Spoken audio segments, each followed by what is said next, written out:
Bismillahirrahmanirrahim. Bismillahirrahmanirrahim. Cek, cek, cek. Bismillahirrahmanirrahim. Assalamualaikum warahmatullahi wabarakatuh.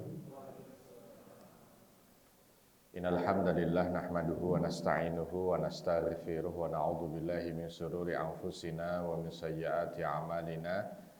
May yahdihillahu fala mudhillalah wa may yudlil fala hadiyalah. Asyhadu an la ilaha illallah wahdahu la syarikalah wa asyhadu anna Muhammadan abduhu wa rasuluhu la nabiyya ba'dah. Allahumma salli wa sallim wa barik ala nabiyyina Muhammadin wa ala alihi wa ashabihi wa mawalah ma ba'd. Rabbi shrah li sadri wa yassir li amri wahlul 'uqdatam min lisani yafqahu qawli. Allahumma 'allimna ma yanfa'una wanfa'na bima 'allamtana. Allahumma hdina wahdi bina waj'alna sababan wa sabilan liman ihtada. Segala puji hanya bagi Allah. Salawat dan salam semoga senantiasa tercurah kepada junjungan kita Nabi besar Muhammad sallallahu alaihi wasallam. Bapak Ibu sekalian yang dirahmati Allah, alhamdulillah pada kesempatan kali ini kita kembali bisa berjumpa dan bersua. Mudah-mudahan ini menjadi salah satu catatan amal soleh kita di sisi Allah Subhanahu wa ta'ala. Sudah lama tidak berjumpa, 1 tahun. Terakhir berjumpa tahun yang lalu. Ini sudah berpindah tahun.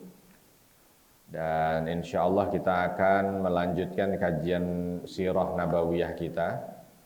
Tapi saya lupa terakhir sampai di mana kita. Apa masih ada yang ingat? Iya itu. Tiba-tiba. Sampai di mana kira-kira, ada yang masih ingat? Ada. Saya ingatnya itu hijrah ya. Hijrah itu kita sudah. Kalau boikot pernah? Belum ya? Baik. Masuk Islamnya Umar? Terakhir kayaknya masuk Islamnya Umar. Jadi Bapak dan Ibu sekalian yang dirahmati Allah,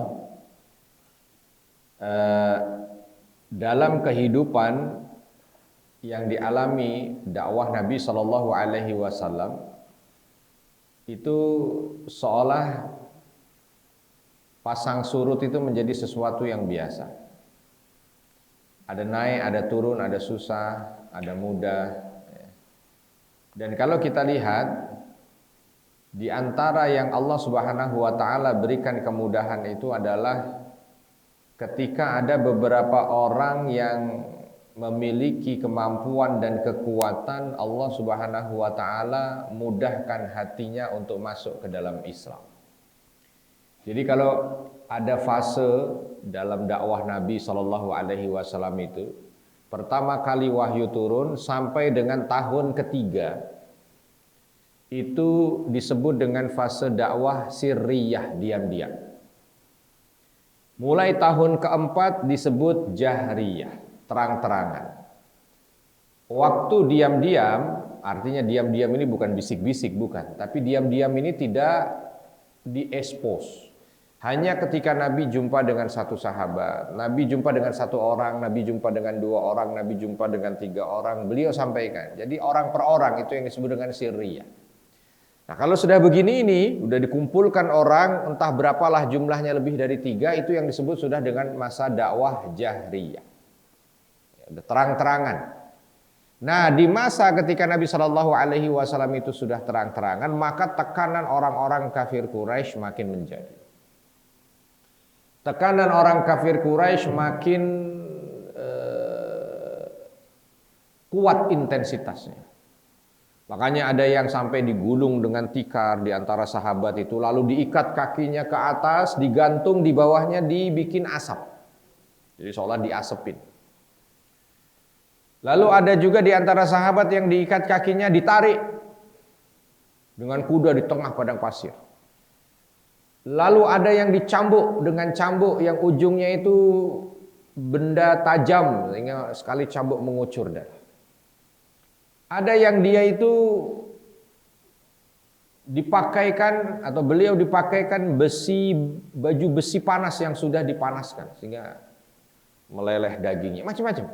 Itu mulai dari tahun keempat kenabian, bukan tahun keempat Hijriah, tahun keempat kenabian. Nanti tahun keempat kenabian itu baru 4 tahun Islam ini diwahyukan kepada Nabi Muhammad SAW.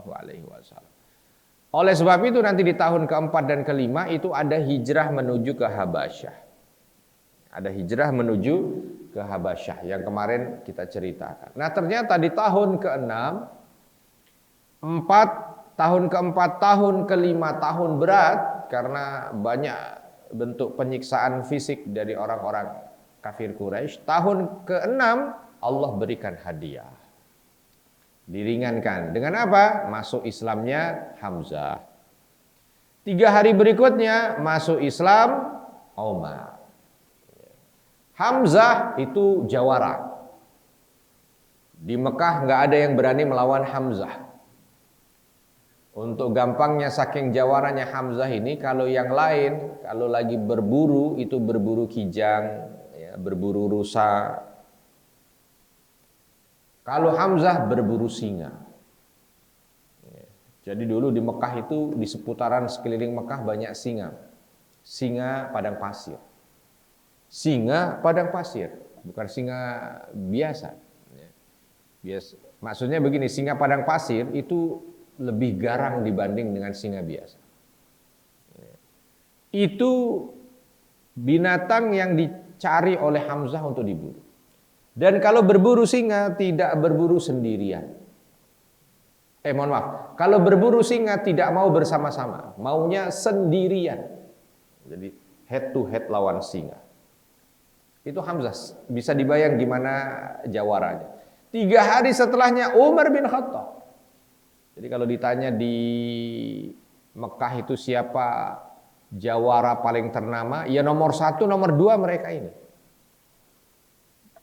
Dan mereka masuk Islam di waktu yang berdekatan. Oleh sebab itu, kala itu kaum muslimin yang tadinya kalau namanya itu ingin kumpul, ingin mendengar apa yang disampaikan oleh Rasul harus sembunyi-sembunyi. Ada satu rumah namanya rumahnya Al-Arqam. Disebut kalau dalam bahasa Arab itu Darul Arqam. Ini rumah punyanya Al-Arqam bin Abil Arqam. Itu letak rumahnya di balik bukit. Letak rumahnya susah dilihat. Letak rumahnya nyempil kalau dulu, kalau sekarang jadi enggak. Di mana letaknya? Di balik bukit Sofa.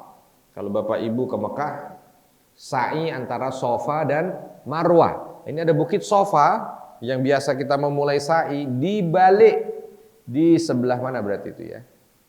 Sebelah Tenggara. Timur laut. Antara utara dan timur. Nah, antara utara dan timur itu ada dulu di situ ada rumah. Dan rumahnya hanya sendiri saja. Yang lain karena yang lain di seputaran Ka'bah. Atau yang lain malah justru arahnya di Sofa. Di Marwah, Sofa Marwah. Nah, ini letaknya di Sofa. Ini, kalau di Marwah banyak rumah, termasuk rumahnya Khadijah juga dulu di Marwah. Intinya ada rumah di balik bukit yang sendiri di situ dijadikan sebagai tempat dakwah Nabi Muhammad SAW. Jadi kalau lagi mau menyampaikan sesuatu supaya tidak didatangi oleh orang-orang kafir Quraisy, tidak digerebek gitu bahasanya. Itu mereka radhiyallahu anhum mendatangi rumah itu. Nabi sudah ada di sana, mereka mendatangi. Bahkan mereka harus memasukkan bakia mereka supaya tidak terlihat dari luar. Ini masa-masa yang sulit, tapi begitu mulai dari tahun ke-6 dari kenabian, 6 tahun, dan di masa itu, di tahun ke-6 dari kenabian itu, Hamzah masuk Islam, Umar masuk Islam, seketika kaum muslimin mendapatkan kekuatan. Bahkan ketika Umar masuk Islam itu langsung semua sahabat keluar dari Darul Arqam, ya, mereka langsung menuju ke Ka'bah, tawaf. Sambil meneriakkan kalimat takbir, Allahu Akbar, Allahu Akbar. Kalimat tahlil la ilaha illallah. Kaget semua yang ada di Mekah kala itu. Tadinya sudah mau berdiri dengan senjata mereka masing-masing ingin langsung menggal kepala kaum muslimin, tapi ternyata di depan Umar. Jadi satu barisan tuh kayak barisan orang tawaf itu. Di depan Umar, di belakang Hamzah. Selesai, sudah. Nggak ada yang berani mendekat.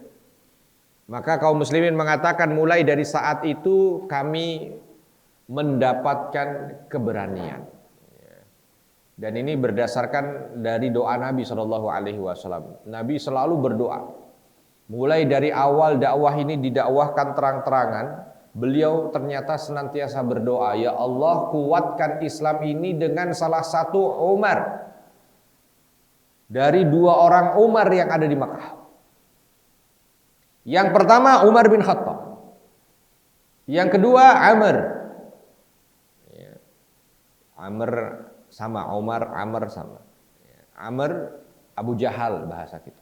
Ini dua-duanya saat didoakan oleh Nabi Shallallahu Alaihi Wasallam itu adalah orang yang paling memusuhi Nabi. Bayangkan Umar bin Khattab itu dulu di awal sebelum masuk Islam ya, permusuhannya kepada Nabi tidak kalah dari Abu Jahal. Bahkan kalau Abu Jahal tidak ada upaya membunuh Nabi, Umar bin Khattab ini sudah membawa pedangnya ingin memenggal Nabi. Umar bin Khattab, Amr bin Hisham. Amr bin Hisham ini Abu Jahal. Tapi dengan begitu besarnya permusuhan yang ada dari Umar bin Khattab dan Abu Jahal, Nabi tetap berdoa, ya Allah, nggak minta dua-duanya, salah satu saja.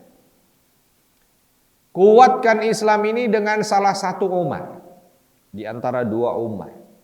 Dan ternyata yang Allah Subhanahu wa taala bukakan hatinya adalah Umar bin Khattab radhiyallahu anhu. Umar bin Khattab radhiyallahu anhu. Tuh. Nah, selepas ketika orang-orang melihat ternyata Hamzah masuk Islam, Umar bin Khattab masuk Islam. Orang-orang kafir Quraisy mulai berpikir, wah kalau begini nggak bisa ini. Besok lagi nggak mungkin kita datangi orang Islam lalu kita ambil, kita siksa. Mustahil. Pasti mereka akan melaporkan pada Umar atau pada Hamzah. Ya. Pokoknya begitulah. Senantiasa begitu. Akhirnya mereka mencoba untuk membuat cara yang lebih halus. Udah deh. Kita sudah 2 tahun ini menyiksa orang Islam untuk mereka berbalik ke agama nenek moyang, tapi nggak bisa. Bahkan Nabi SAW disiksa, diminta untuk menyetop dakwah. Disiksanya dengan apa? Pagi-pagi sebelum keluar rumah, Nabi sudah apa? Mengeluarkan Abu Lahab nih beserta dengan istrinya Ummu Jamil itu membawa duri ditaruh di depan rumahnya Nabi SAW, sehingga ketika keluar langsung itu nginjek paku Pak, kaki Nabi yang mulia. Ada lagi apa? Siksaan yang diterima oleh Nabi ketika Nabi sedang sujud di depan Ka'bah, orang itu pasti sudah menyiapkan kotoran, entah kotoran onta, kotoran keledai, atau jeroan. Jadi pokoknya baunya busuk sekali, datang disiram ke Nabi. Atau beberapa upaya pembunuhan dicekok, ya. Terus mau ditikam dari belakang. Ketika ditikam tapi beberapa kali tidak berhasil karena beberapa orang yang ketika ingin menikam Nabi tiba-tiba melihat ada makhluk yang melindungi Nabi dan akhirnya dia tidak jadi. Tapi upaya pembunuhannya sering, bukan sekali 2 kali, sering. Nah, di saat Umar masuk ke dalam Islam, Hamzah masuk ke dalam Islam, itu tidak lagi. Tidak ada orang Islam yang disiksa. Tidak ada orang Islam yang diculik. Tidak ada upaya untuk membuat Nabi tersakiti secara fisik, tidak ada. Kenapa? Takut. Kalau ada satu yang diambil lalu disiksa, pasti Hamzah dan Umar datang. Dan kalau udah Hamzah dan Umar datang, tidak ada orang yang bisa melawan. Akhirnya orang-orang kafir Quraisy berhenti menyiksa. Makanya kalau ada, apakah orang-orang Islam selalu disiksa oleh orang-orang kafir Quraisy selama di Mekah? Tidak. Berhenti di tahun ke-6 dari kenabian. Saat Hamzah dan Umar radhiyallahu anhuma masuk Islam. Tetapi ternyata upaya mereka tidak berhenti untuk bisa menyetop apa yang dilakukan dari dakwah Nabi. Akhirnya apa? Mereka berubah cara dari kasar ke lembut. Dari keras ke apa? Ke apa? Sama aja ya, ke lembut juga. Dari kasar ke halus. Oh iya betul. Ya, dari keras ke lembut, dari kasar ke halus. Sudah nggak ada lagi. Pedang sarungkan. Cambuk masukkan. Ya. Segala kotoran-kotoran dah taruh. Sekarang apa? Kita mau coba bagaimana cara lain. Yang penting Muhammad berhenti dari dakwahnya. Apa yang dilakukan oleh orang-orang kafir Quraisy? Orang-orang kafir Quraisy menemui Nabi Shallallahu Alaihi Wasallam. Sekarang sudah tidak lagi kita. Sudah 2 tahun dan terbukti mereka tidak bisa pengaruhi dengan segala macam bentuk yang kasar dan keras dan zalim, maka mereka mengutus, mereka kumpul, sepakat dah. Caranya sekarang kita coba dengan cara yang halus. Kira-kira apa Pak cara halusnya? Apa kira-kira? Mencoba untuk memasukkan dunia.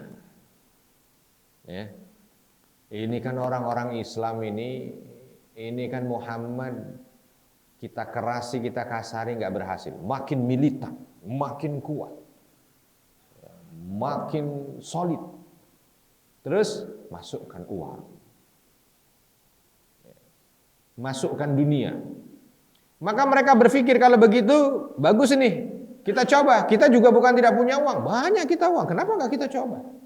Dan kita coba bukan ke pengikutnya, enggak. Pengikut Nabi Shallallahu Alaihi Wasallam nggak ada yang didatangi diiming-imingi. Nih 2 triliun, ya balik agama, nggak ada.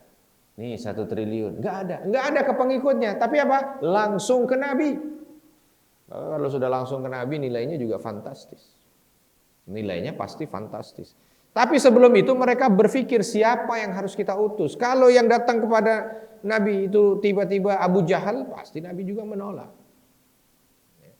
Kalau yang datang pamannya Abu Lahab juga pasti menolak. Atau orang-orang yang selama ini biasa untuk menyakiti orang-orang Islam pasti menolak. Maka orang-orang Quraisy kala itu memilih seorang yang belum pernah tangannya berlumur darah terhadap orang Islam. Pintar ya, politiknya orang Quraisy begitu. Yang mendatangi Nabi bukan orang yang berlumur darah kaum muslimin, yang tidak nampak di wajahnya permusuhan. Dipilih yang seolah-olah selama ini walau tidak mensupport tapi tidak memusuhi, netral. Jadi nanti kesannya datang kepada Nabi ini memang memberikan solusi. Maka dipilihlah di antara orang-orang Quraisy itu namanya Utbah bin Rabi'ah. Utbah bin Rabi'ah itu adalah salah seorang kepala suku juga di antara orang-orang Quraisy. Ya. Lalu di awal memang dia yang usul. Ketika rapat orang-orang Quraisy itu Pak, biasanya di satu tempat namanya Darun Nadwah. Darun Nadwah. Di mana itu lokasi Darun Nadwah? Kalau Bapak Ibu nanti ke Ka'bah, itu Ka'bah kan ada pintu Ka'bahnya tuh. Ya. Lurus pintu Ka'bah itu ada antara pintu Ka'bah sampai dengan Maqam Ibrahim, itu kalau ditarik garis lurus ke depan itu dulu ada bangunan besar, Pak. Yang menjadi tempat parlemennya orang-orang Quraisy, namanya Darun Nadwah. Ini bangunan kedua yang ada di seputaran Ka'bah setelah Ka'bah. Ya. Jadi dulu tidaklah orang-orang Quraisy itu tinggal di seputaran Ka'bah, enggak, Pak. Jadi Ka'bah itu hanya satu bangunan saja besar. Lalu orang-orang ada di mana? Orang-orang yang hidup di Mekah tidak tinggal di sebelah Ka'bah. Mereka tinggalnya di balik-balik bukit. Enggak ada yang berani untuk bisa tinggal di sebelah Ka'bah, enggak ada yang berani. Sampai orang Quraisy di bawah pimpinan Qusay. Ini juga tambahan informasi saja, Pak. Ya, bahwa Quraisy itu jangan ada di pikiran kita sudah menguasai Mekah sejak ditinggal oleh Nabi Ismail. Enggak. Quraisy ini pernah menjadi suku yang terusir. Ya, enggak didetilkan ceritanya, tapi singkatnya begitu. Pernah menjadi suku yang terusir. Sampai ini di zaman buyutnya Nabi Muhammad SAW yang namanya Qusay. Ada seorang pemuda namanya Qusay, ini dari suku Quraisy, dan ini menjadi pahlawannya Quraisy. Kenapa? Ada ceritanya.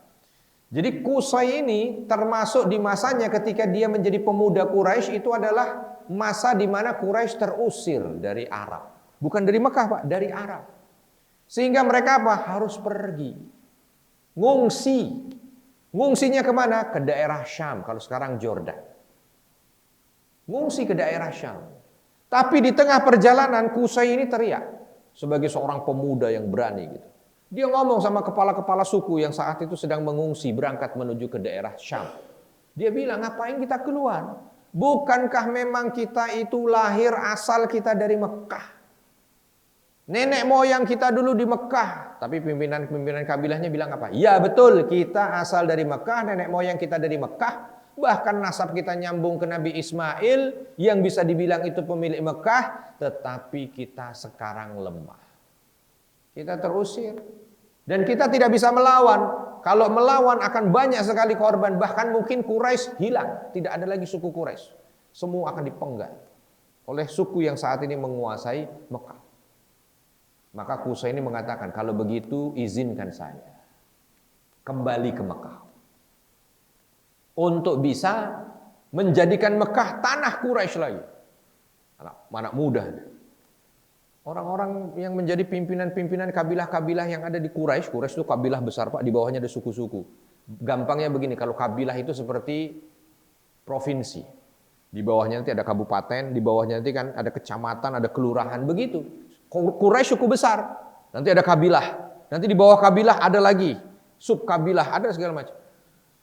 Ketika Qusay mengatakan begitu, diamkan, ya, dicuekin sama pimpinan-pimpinan kabilah-kabilah. Udah, biarinlah. Kalau memang kamu mau, ya udah, pergi aja. Syaratnya satu, kamu harus dapat izin dari ibumu. Akhirnya Qusay sebagai seorang pemuda ini kakek buyutnya Nabi. Izin sama ibunya kasih. Ya udah, berarti sudah dilepas. Quraisy ini pergi menuju ke Syam dengan jumlah yang begitu besar, ngungsi. Qusay sendirian ke Mekah. Datang ke Mekah, tentu tidak mengatakan aku Qusay dari Quraisy. Enggak, kalau ketahuan begitu justru nanti dia termasuk orang yang dipenggal. Karena suku yang menguasai Mekah pada masa itu adalah suku yang memusuhi Quraisy. Diam-diam saja Qusay datang, mulai masuk ke pasar, berdagang, mendekati pimpinan yang suku yang menguasai Mekah kala itu. Ternyata kepiawaian Quraisy ini mendapat hati dari sang pimpinan, bahkan menjadi orang dekat pimpinannya, bahkan sampai dinikahkan dengan putrinya. Selesai dinikahkan dengan putrinya, Qusay masih terus mengabdi sama pimpinan itu, tapi begitu ketua atau pimpinan kabilah yang menguasai Mekah ini meninggal, nah semua orang seolah sepakat menjadikan Qusay sebagai pengganti karena ini adalah pemuda yang betul-betul berkualitas gitu. Baru begitu diangkat menjadi pimpinan, baru Qusay mengatakan, saya Quraisy. Orang kaget semua tapi sudah tidak bisa apa-apa. Kenapa? Karena dia sudah menjadi pimpinan. Barulah akhirnya orang Quraisy yang tadi mengungsi semua dibawa masuk kembali menuju ke Mekah. Tapi kala itu juga belum ada orang berani tinggal di seputaran Ka'bah. Ini kisahnya kenapa Qusay menjadi pahlawan, Pak, buat orang Quraisy. Sebab Qusay inilah yang menarik kembali. Ini Ini sekian ratus tahun sebelum Nabi lahir. Sampai akhirnya, nah ini sejarahnya. Qusay ini yang membuat satu bangunan di depan Ka'bah. Yang kala itu nggak ada rumah, Pak. Bayangkan Ka'bah sepi, nggak ada sekitarannya itu penduduk, semua pada tinggal di balik-balik bukit, di balik gunung. Ya kalau mau ke Ka'bah hanya sekedar ingin tawaf di sana, kalau habis itu pulang lagi. Tapi Qusay membuat satu bangunan di depan Ka'bah, tepatnya di depan pintu Ka'bah. Dia bikin bangunan sama bentuknya.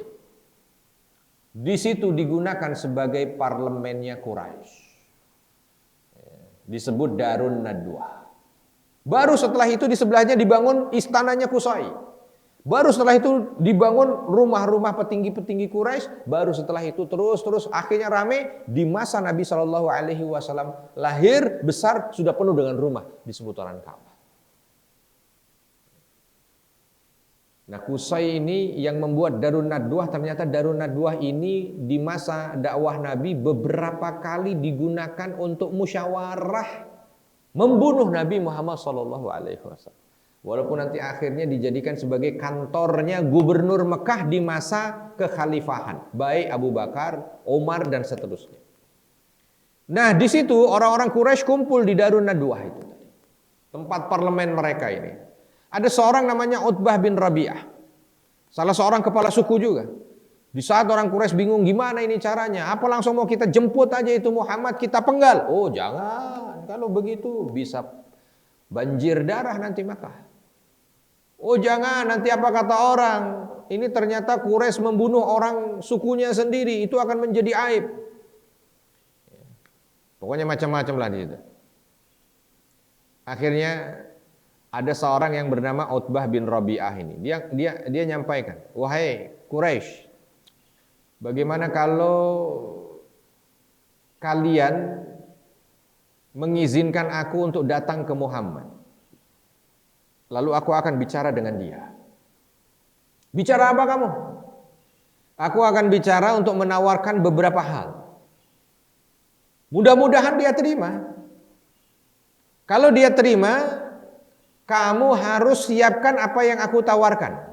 Jadi ini Utbah ini bukan orang kaya, Pak. Utbah ini bukan, tapi Utbah ini terkenal netral selama ini. Nggak ada permusuhan pada Nabi walau tidak mendukung. Lalu dia usul, biarkan saya yang datang pada Muhammad, saya akan sampaikan sesuatu tawaran kepada dia. Yang jelas kalau dia terima ini tawaran, kamu siapkan. Wih, nanti dulu apa yang kamu tawarkan? Saya akan tawarkan 3 hal dengan Muhammad. Saya akan tawarkan 3 hal dengan Muhammad. Saya pertama akan tawarkan dia harta. Dan jumlah hartanya saya akan tawarkan dengan harta yang jumlahnya fantastis. Kata orang Quraisy, berapa? Sebanyak harta Quraisy. Pertama pada nolak. Wah. Utbah bilang, apa yang kamu pilih, wahai Quraisy? Apa yang disampaikan oleh Muhammad selama ini dihentikan. Dengan bayaran semua hartamu, kamu beri kepada dia. Dan setelah itu kamu masih bisa cari. Tapi tidak pernah lagi kita dapat gangguan dari apa yang disampaikan Muhammad. Atau kamu tetap punya harta, tapi kamu akan terganggu dengan apa yang disampaikan Muhammad. Orang Quraisy mulai berpikir, boleh kalau begitu. Baik. Terus apa yang kamu tawarkan kalau dia tolak? Kalau dia tolak maka aku akan tawarkan kekuasaan. Waduh, ini lebih berat. Maksudnya kekuasaan. Disebutkan Quraisy itu punya 7 pimpinan, Pak. Ada pimpinan pegang kunci Ka'bah, ada pimpinan yang mengatur jamaah haji, ada pimpinan yang mengatur perang, ada pimpinan yang mengatur perdagangan, ada pimpinan yang mengatur kebutuhan masyarakat, ada pimpinan, pokoknya ada pimpinan-pimpinan. Semua pimpinan harus ridha. Kalau nanti saya tawarkan Muhammad kekuasaan dia mau, maka semuanya harus dipimpin sekarang 1 orang, bukan lagi 7 orang. Nolak lagi yang punya pimpinan. Jangan dong, ini udah dari turun-temurun, saya yang ini, saya yang ini. Utbah hanya mengatakan, apa pilihan kalian? Tentukan, mau kalian tetap memimpin tetapi dirongrong oleh Muhammad, yang satu saat kalian justru akan kehilangan. Mungkin dengan rongrongan Muhammad, atau kalian serahkan dulu sekarang dengan sukarela, nanti mungkin setelah itu bisa kita atur setelah. Akhirnya diterima, oke baik. Kalau ditolak saya akan tawarkan wanita. Maka kalian harus siapkan wanita-wanita paling cantik untuk diberikan pada Muhammad. Kalau ditolak, menurut Utbah, dia bilang tidak ada orang yang sudah diberikan tawaran 3 ini menolak. Karena dalam sejarah manusia di dunia, orang ingin apapun juga itu muaranya 3 ini. Kalau tidak ingin harta, ya ingin kekuasaan. Kalau tidak ingin kekuasaan, ya paling ingin nafsu syahwat wanita saja. Alangkah banyak negara-negara yang ada di atas muka bumi ini berperang karena harta, rebutan harta.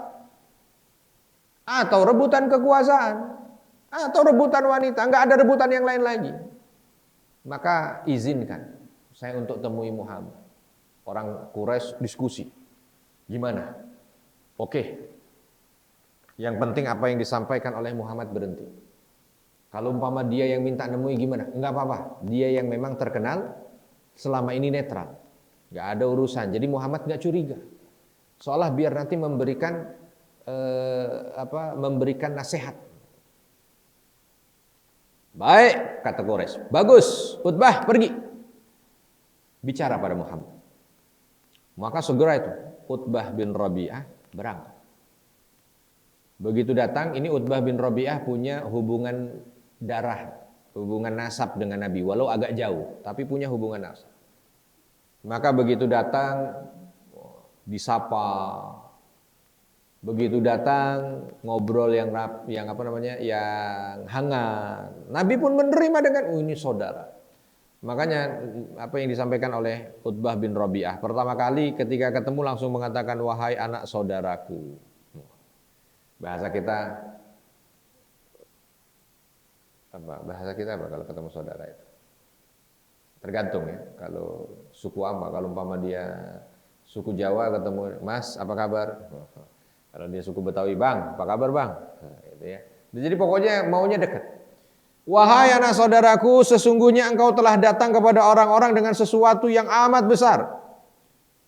Tetapi sesuatu yang amat besar ini membuat mereka bercerai-berai. Apa yang mereka sembah, kau hinakan. Apa yang mereka kerjakan, kau salahkan. Apa yang diyakini, kau cela. Maka aku melihat perpecahan yang ada di Mekah yang tidak pernah terlihat dalam sejarahnya atau dalam hidupnya. Nabi SAW hanya mendengarkan. Dan aku tidak ingin Mekah ini bercerai-berai, katanya si Utbah. Aku ingin dia bersatu, aku ingin dia damai, aku ingin. Tetapi aku ingin juga mencari solusi. Mungkin ada sesuatu yang kau cari dari apa yang kau sampaikan ini. Izinkan aku menyampaikan tawaran. Mudah-mudahan ini engkau terima.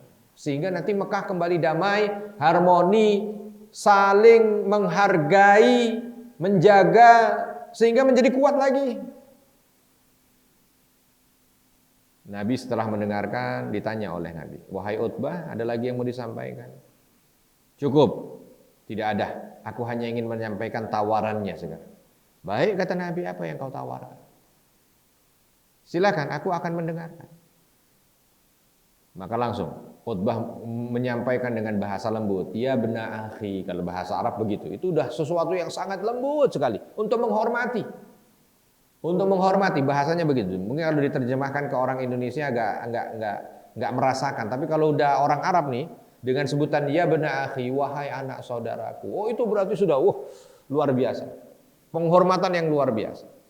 Ya bena akhi, wahai anak saudaraku, jika apa yang engkau sampaikan selama ini ternyata yang ingin kau dapatkan itu adalah harta, maka kami akan mengumpulkan semua harta yang kami miliki dan akan kami berikan padamu. sehingga engkau menjadi orang paling kaya dan tidak perlu lagi mendakwahkan apa yang kau sampaikan. Sudah, kalau memang tujuanmu itu segera akan terlaksana. Nabi diam. Ngelihat Nabi diam, udah mulai curiga ini Utbah. Waduh, kok diam? Raut muka nggak berubah, datar. Ya. Sekarang kan kita tahu sendiri kan, banyak orang yang pertama perlawanannya keras. Tidak. Pak, 1 triliun. Tidak. 5 triliun. Ya, jadi berubah. Mau seperti Nabi nggak berubah. Ini bukan cuma 1, 2 triliun, 3, 5 triliun, enggak, semua kekayaan. Nabi nggak berubah, diam. Ketika diam, langsung Utbah melanjutkan. Tapi kalau ternyata yang kau cari ternyata bukan harta, nggak apa-apa. Nah mungkin yang kau cari adalah kekuasaan. Dan kalau memang yang kau cari kekuasaan demi, seolah begitu ya, persatuan Quraisy, demi kejayaan Quraisy, demi kedamaian Quraisy. Utbah seolah ingin di hadapan Nabi itu menjadi orang yang punya niat baik gitu. Maka demi itu semua wahai anak saudaraku, aku tawarkan berikutnya. Kalau memang kau ingin kekuasaan, kami berikan semua kekuasaan. Kalau biasanya Quraisy dipimpin oleh sekian orang, sekarang hanya engkau pemimpin tertinggi kami. Apa yang kau ucapkan, kami siap. Sami'na wa ata'na.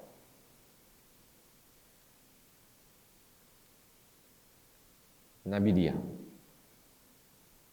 Nah, begitu Nabi diam. Amunisi terakhir dikeluarkan.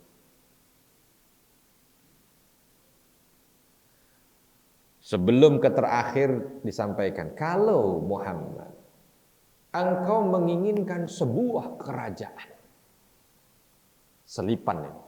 Kalau engkau menginginkan sebuah kerajaan dan engkau menjadi rajanya, kami Quraisy dengan segenap jiwa raga kami siap membantumu untuk menaklukkan manapun.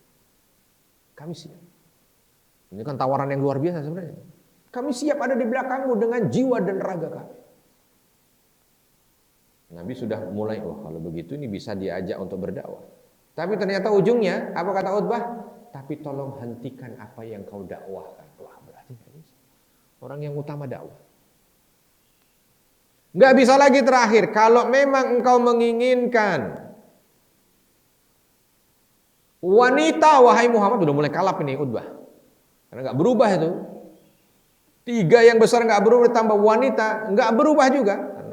Kalau kau inginkan wanita, maka aku akan kumpulkan wanita paling cantik yang ada di seantero Arab untuk ada dan dihadiahkan padamu. Nabi diam. Saking udah diam nggak berubah gitu kan? Apa yang disampaikan oleh Utbah berikut? Muhammad, kok ini orang diem aja? Kata Utbah. Kalau ternyata kamu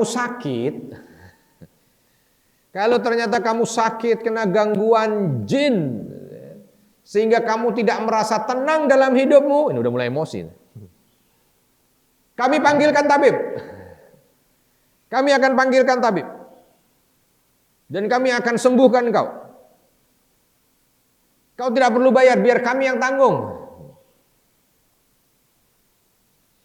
Baru di situ kelihatan Utbah sudah tidak bisa menahan emosinya, karena ternyata semua yang ditawarkan tuh nggak membuat Nabi itu berubah muka, kayaknya nolak semuanya, datar aja, nggak ada yang masuk.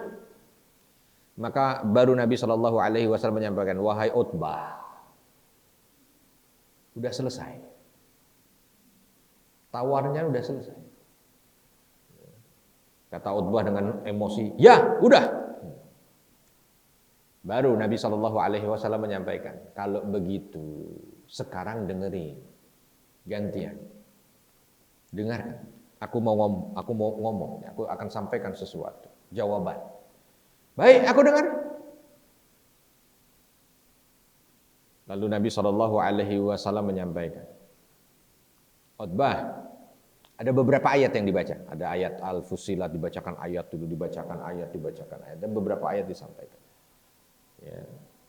Ketika ayat-ayat itu sudah selesai disampaikan, baru Nabi Shallallahu Alaihi Wasallam menyampaikan, Utbah, beberapa ayat tadi itu ayat yang berkaitan dengan masalah dakwah.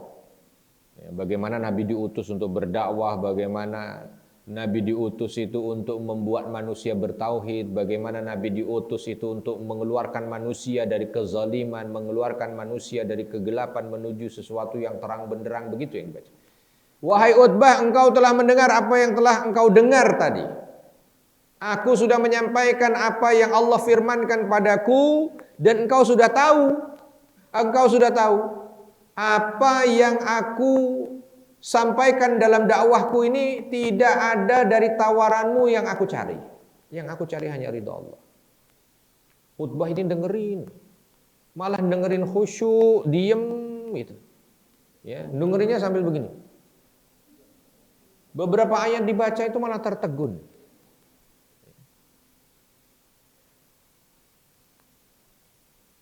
Begitu sudah disampaikan begitu, Utbah diam.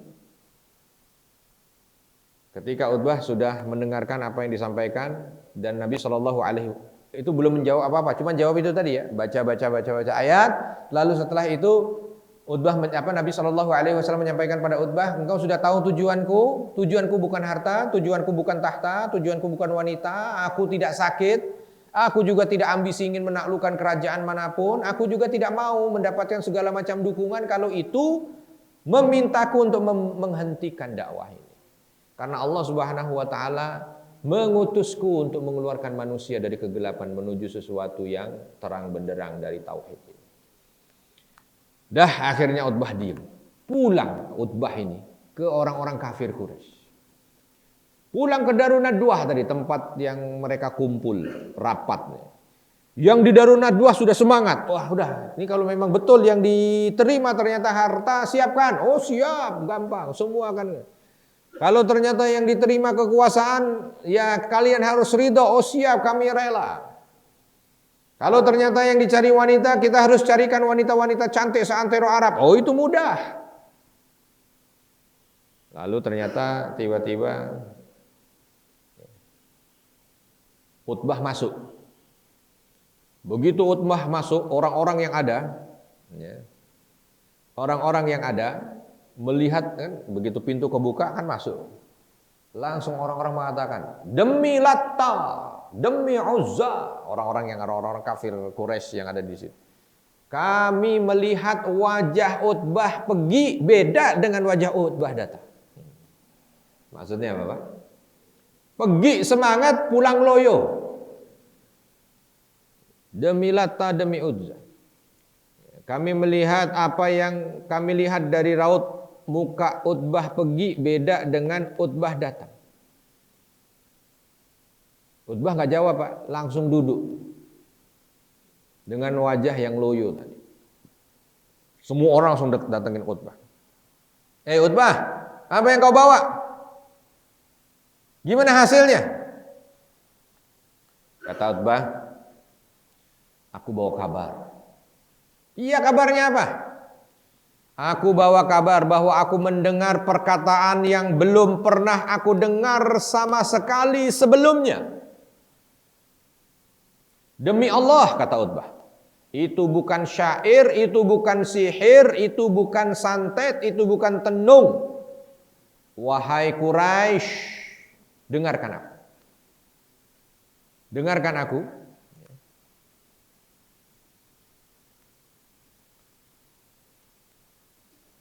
Bahwa apa yang dilakukan oleh orang yang selama ini kita salahkan, kalian tidak akan mampu untuk mematahkan. Katanya Utbah. Kata orang-orang Quraisy mendengar jawaban begitu. Apa yang dikatakan Utbah tadi? Demi Allah. Diawali dengan demi Allah. Demi Allah, aku belum pernah mendengarkan kalimat seperti apa yang aku dengar sebelum ini. Takjub, jadi Utbah ini takjub. Dia bukan syair, dia bukan sihir, dia bukan tenung. Wahai Quraisy, Dengarkan aku. Orang yang selama ini kita salahkan, kalian tidak akan pernah mampu mengalahkannya. Maka untuk keselamatan bersama, jauhi dia. Apa kira-kira Pak? Respon orang Quraisy? Langsung. Banyak sih kalimat-kalimat yang disampaikan, nasihat dari dari Utbah ini. Hanya mendengar beberapa ayat gitu Pak. Langsung dia udah nggak bisa berkata-kata sampai dia menasehati. Sungguh ucapan yang telah aku dengar itu akan menjadi berita besar jika orang-orang tahu. Ini karena kala itu masih berada di Mekah aja. Jadi Utbah itu seolah sudah melihat kalau ini nanti ayat-ayat yang dibacakan oleh Nabi SAW itu didengar oleh orang-orang yang ada di Jazirah Arab, maka itu akan menjadi berita besar. Maka Arab pasti akan tunduk dan takluk pada apa yang disampaikan oleh Muhammad. Maka dia akan menjadi besar, maka dia tidak akan ada yang mengalahkan. Mereka akan tambah besar, besar dan besar. Kaum Quraisy mendengar apa yang disampaikan oleh Utbah ini makin heran aja. Ini gimana? Orang kena sihir ini orang. Dia yang usul sendiri, dia yang semangat sendiri, dia yang pergi sendiri, pulang dengan beda sendiri. Orang pada dengerin aja. Ya. Langsung terakhir dong ngomong banyak, seolah nasihati, digebrak meja sama orang-orang. Diam, wahai Utbah. Demi Allah, Muhammad telah menyihirmu dengan lisan. Demi Allah. Muhammad telah menyihirmu. Satu lagi ngomong, Muhammad telah, pokoknya semuanya begitu. Sampai ada yang beberapa riwayat mukul-mukul pundaknya Utbah sambil dibacain mantra. Supaya apa? Sihirnya Nabi itu katanya hilang. Utbah bilang, ini pendapatku terhadap apa yang aku lihat dan aku dengar. Terserah kalian mau percaya nggak percaya. Kalau kalian ingin melakukan apa yang ingin kalian lakukan, lakukan. Tapi aku sudah angkat tangan. Pikiran orang Quraisy, kalau gitu dari awal nggak usah usul. Kalau usul ternyata yang mundur duluan kamu. Tapi akhirnya apa? Orang-orang Quraisy justru berpikir, waduh berat juga ini. Yang ditawarkan atau yang diusulkan oleh Utbah bukan jelek. Ada benarnya. Maksudnya menawarkan sesuatu yang nggak usah pakai kekerasan. Bahasa kita nyogok itu ada benarnya. Tapi kalau ini ceritanya ternyata yang datang langsung kepada Nabi dan ternyata yang datang kepada Nabi pulang-pulang modelnya jadi kayak Utbah begini, khawatir kalau kita utus orang lain langsung ketemu Muhammad, jadinya begitu juga. Akhirnya orang-orang Quraisy berpikir, gimana ceritanya? Gimana ceritanya? Kalau begitu begini kata orang Quraisy. Kita tetap pakai apa yang diusulkan oleh Utbah itu. Kita udah sepakat kan? Kita udah nyiapkan harta, kita udah rela kalau jabatan kita ini nanti kita berikan segala macam, kita udah rela. Kita pakai senjata itu, tapi jangan temui Muhammad. Kalau kita temui Muhammad, nanti pulang-pulang begitu lagi. Terus bagaimana caranya? Datengin pamannya. Kan Muhammad dekat dengan Abu Thalib, pamannya. Kita datengin pamannya. Rame-rame jangan sendirian. Karena sendirian jadinya kayak Utbah begitu. Pulang-pulang kena sihir, udah nggak tahu dia pulang kemana habis ini. Terus gimana? Rame-rame kita datang. Datang ke Muhammad, jangan, ntar rame-rame ke sihir lagi. Terus bagaimana? Datang ke pamannya. Datanglah mereka. Datang ke pamannya, ke Abu Thalib. Pertama kali datang ke Abu Thalib, wah ngomongnya sesuatu yang semuanya seolah urusannya dengan kepentingan Quraisy. Wahai Abu Thalib, tidak tahukah engkau kami datang ke sini untuk kemuliaan Quraisy. Kami datang ke sini sebagai penghormatan padamu. Kami datang ke sini untuk membicarakan masa depan Quraisy. Diceritakanlah segala macam. Quraisy ini punya begini, panjang. Tapi ada satu yang mengganjal. Keponakan Muhammad. Langsung Abu Thalib itu tadinya mendengarkan bagus. Benar. Kita harus memajukan Quraisy. Kita harus bikin makmur Quraisy ini. Kita harus Begitu yang disalahkan, ada satu momen nyalahkan ponakannya, langsung Abu Thalib berdiri. Belum ngomong, tapi muka udah berubah, seolah tidak ridho kalau ponakannya disalahkan. Langsung buru-buru para petinggi Quraisy itu mengatakan, sebentar wahai Abu Thalib. Justru kami datang ke sini itu untuk mencari solusi tentang ini. Sehingga Muhammad tidak lagi menjadi penghalang, tapi menjadi pensupport kemajuan Quraisy. Karena kami tahu dia punya potensi. Baru sebagai paman. Baik, apa yang kalian tawarkan? Langsung to the point. Nah, nyampaikan seperti apa yang disampaikan oleh Utbah tadi. Begini wahai Abu Thalib, kami tahu bahwa apa yang disampaikan oleh keponakanmu itulah yang menjadi batu sandungan buat kemajuan Quraisy. Tapi kami akan memfasilitasi.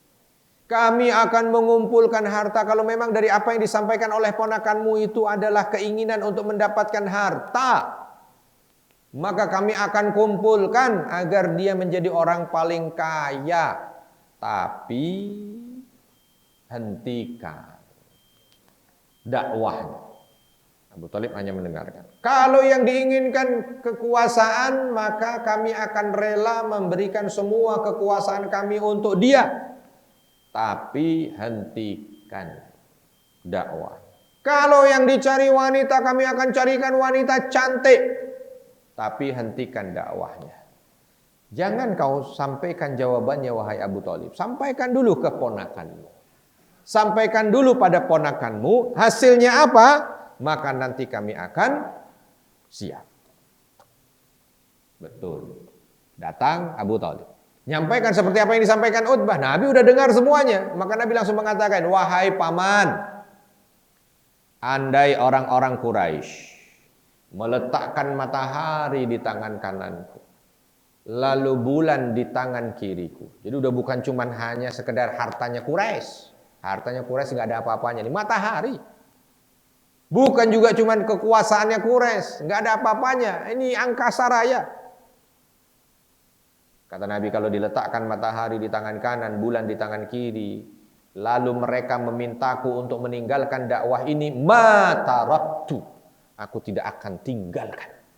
Sampai Allah berikan putusannya padaku, wahai paman. Aku mati karena dakwah ini, atau Allah ridhoi dakwah ini sehingga ini bisa menyebar ke seluruh dunia. Maka pamannya, lakukan apa yang kau yakini, wahai ponakan. Kata Abu Thalib, udah nggak bisa ngelihat apa yang ada di wajah ponakannya, itu udah nggak akan bisa bergeming. Langsung Abu Thalib datang pada orang-orang Quraisy yang kala itu menunggu juga di Darun Nadwah itu, di tempat parlemen mereka. Langsung Abu Thalib menyatakan, wahai Quraisy, simpan apa yang kalian tawarkan karena keponakanku akan menjalankan apa yang dia yakini. Sekian keluhan Abu Thalib. Orang Quraisy, wah, gagal juga. Terus gimana ini? Bunuh. Enggak. Tidak ada bunuh-bunuh. Terus bagaimana? Ada satu lagi, ide yang tidak kalah brilian. Bahkan nanti ide ini yang hampir membuat Nabi oke, kalau tidak karena ada ayat yang diturunkan. Apa itu? Kita akan bahas di pertemuan bulan depan. Karena sudah suara ten. Ingetin Pak, ya. Tawaran Quraisy berikutnya kalau saya bisa tanya. Sampai di mana Bapak Ibu? Tawaran Quraisy berikutnya Ustadz. Oh ya, kita lanjut. Baik. Sebulan insya Allah nggak lupa. Kalau untuk tawaran-tawaran ini nggak lupa. Masih ada waktu 5 menit mungkin. Kalau ada yang ingin bertanya dipersilahkan. Ya, betul ya. Kita syuruk 4. Iya, masih ada 5 menit. Kalau ada yang ingin bertanya dipersilahkan. Waalaikumsalam warahmatullahi wabarakatuh. Alhamdulillah.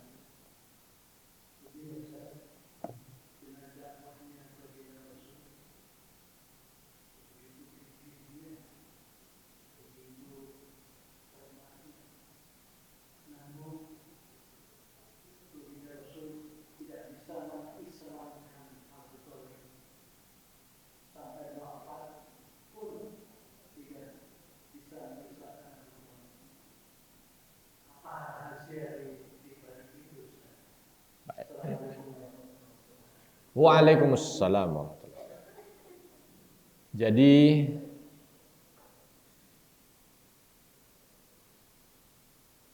kalau ditanya kenapa ada hamba-hamba Allah yang dapat hidayah, ada yang tidak dapat hidayah. Kalau kita lihat tadi Nabi berdoa agar Islam ini dikuatkan dengan salah satu di antara dua Umar. Umar bin Khattab dan Amr ibn Hisham. Umar bin Khattab, Amr ibn Hisham itu Abu Jahal. Orang kuat. Nabi tahu punya potensi kalau ini Islam, maka itu akan memberikan support positif, efek positif kepada Islam. Tapi ternyata satu yang mendapat hidayah. Lalu bagaimana dengan pamannya? Pamannya pasti didoakan oleh Nabi SAW. Karena ini orang dekat. Tetapi ternyata takdir Allah menjadi pelajaran. Makanya ketika Nabi SAW mendampingi pamannya kala itu dalam sakaratul mautnya. Jadi pamannya ketika sakaratul maut, Abu Thalib,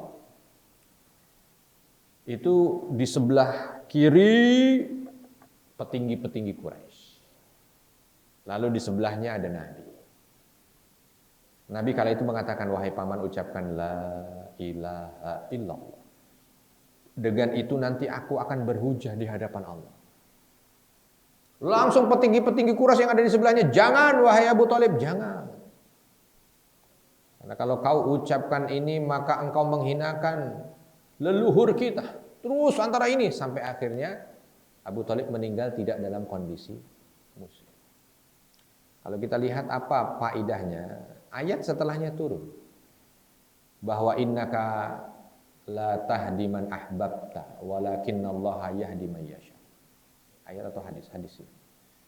Sesungguhnya engkau tidak akan mampu untuk bisa memberikan hidayah kepada orang yang engkau cintai wahai Muhammad, tetapi Allah yang akan memberikan hidayah kepada yang dikehendaki.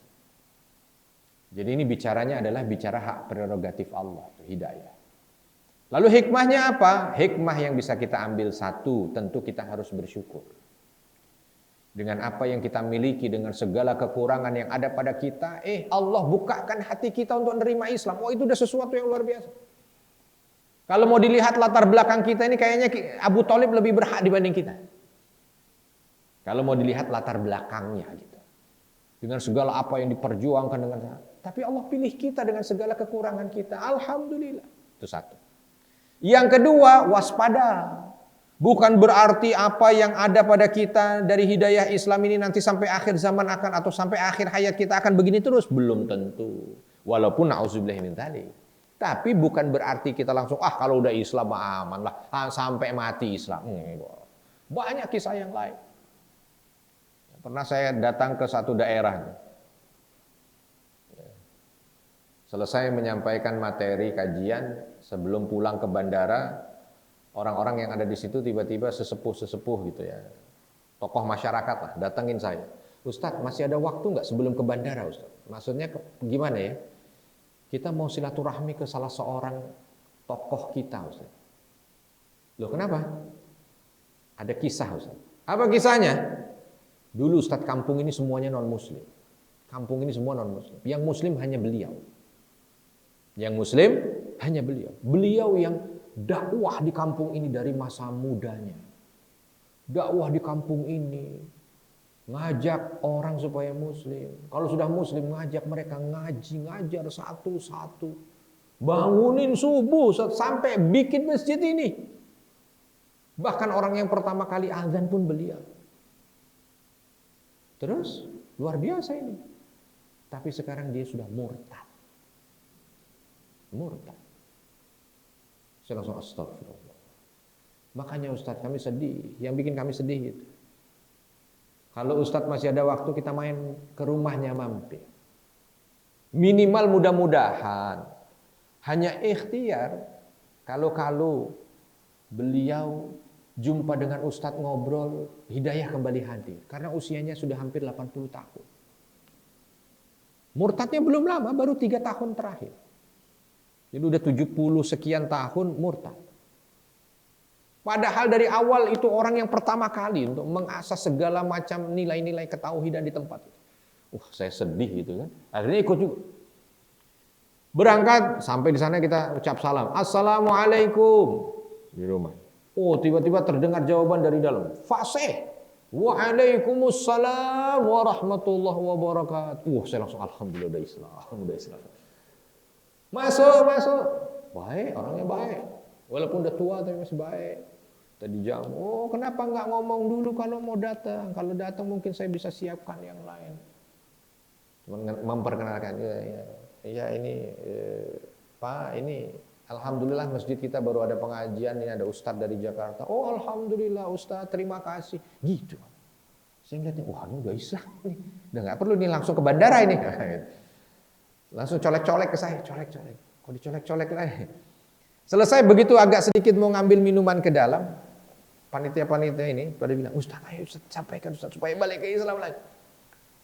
Memang belum Islam? Belum itu, cuma memang fasih semuanya. Oke, baik. Selesai ini, Pak, saya izin, sebenarnya saya harus segera ke bandara.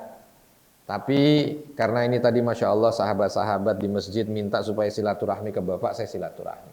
Sebenarnya begini singkat, Pak. Ada sesuatu yang ingin saya sampaikan dari lubuk hati yang paling dalam. Saya ingin sekali Bapak kembali bergabung di masjid. Saya ngomongnya gitu aja. Kalau saya ingin sekali Bapak masuk Islam lagi, nanti tersinggung dia. Saya ingin sekali Bapak bergabung lagi di masjid. Karena kalau ada Bapak di masjid kami jadi semangat. Wow, panitianya pada bagus. Tapi kata Bapak itu dengan senyuman, alhamdulillah nak, kan memang udah tua. Saya yang mengawali dakwah di kampung ini. Saya yang mengajak mereka untuk memeluk Islam. Saya yang membangun masjid yang baru saja nak Ustadz isi. Saya yang mencoba untuk memakmurkannya. Tapi sekarang kita sudah beda jalan. Beda kendaraan. Enggak masalah. Kata dia begitu. Tujuan kita sama, surga. Tapi sekarang beda aja kendaraannya. Sudah biarkan. Yang berkendaraan dengan kendaraan Islam silakan. Pakai kendaraan itu dengan baik. Saya sudah pindah kendaraan yang lain.